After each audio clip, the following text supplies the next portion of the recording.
নমস্কার বন্ধুরা, দেখুন চাকরির পরীক্ষার অঙ্কের ট্রিক্স কাকে বলে।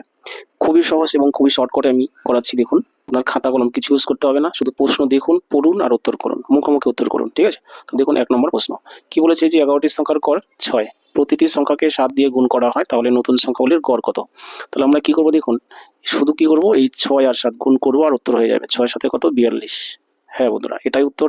কেন এটা উত্তর সেটা আমি বলছি। দেখুন, যে 11টি সংখ্যার গড় 6, বলেছে প্রতিটি সংখ্যাকে 7 দিয়ে গুণ করা হয়, তাহলে নতুন সংখ্যাগুলি গড় কত? প্রতিটি সংখ্যাকে 7 দিয়ে গুণ করা, এর মানে কি প্রতিটি সংখ্যাই 7 গুণ করে বেড়ে যাবে। তাহলে প্রতিটি সংখ্যায় যখন 7 গুণ করে বাড়বে, তার মানে কি গড়ই 7 7 গুণ করে বেড়ে যাবে। তাহলে আগে যেহেতু গড় 6 ছিল, তাহলে এখন কি করব, সেই গড়কেই আমি ডাইরেক্ট 7 দিয়ে গুণ করলাম।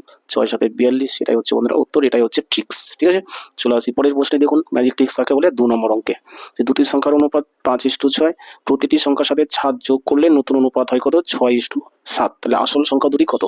হ্যাঁ বন্ধুরা, এই অঙ্ক ট্রিক্স দিয়ে করাবো এবং কি দেখুন, ডাইরেক্ট আপনি উত্তর করতে পারবেন। দেখুন, প্রথম যে অনুপাতটা আছে সেই অনুপাতের সাথে কি করব, ডাইরেক্ট আমি এই 7 গুণ করে দিব। ঠিক আছে, অনুপাতের গুণফলের সাথে এই 7 গুণ করে দিব।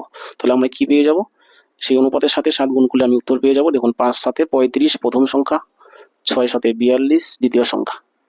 বাস, দেখুন 35 আর 42 অপশন নম্বর এতে রয়েছে, অপশন ই হচ্ছে উত্তর। এবার কেন এই উত্তরটা হলো সেটা আমি একটু বলছি। দেখুন, দুটি সংখ্যার অনুপাত 5:6, প্রত্যেকটি সংখ্যার সাথে 7 করে যোগ করেছে, যোগ করার পর অনুপাতটা হয়ে যাবে কত? 6:7। আমরা দেখবো কি যে আগের অনুপাত আর এখনকার অনুপাত, আগের অনুপাতের প্রথমে 5 ছিল, এখানকার অনুপাতে প্রথমে 6 আছে, অর্থাৎ 1 বেড়েছে। ঠিক আছে, ঠিক একই রকম আগের অনুপাতে প্রথমে দ্বিতীয় সংখ্যা 6 ছিল, পরের অনুপাতে দ্বিতীয় সংখ্যা 7 আছে।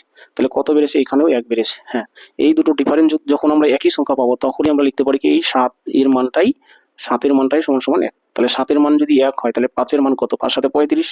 7 এর মান যদি 1 হয়, তাহলে 6 এর মান কত? 6 7 42। 35 আর 42 হচ্ছে উত্তর। ঠিক আছে, এটা হলো প্রসেস।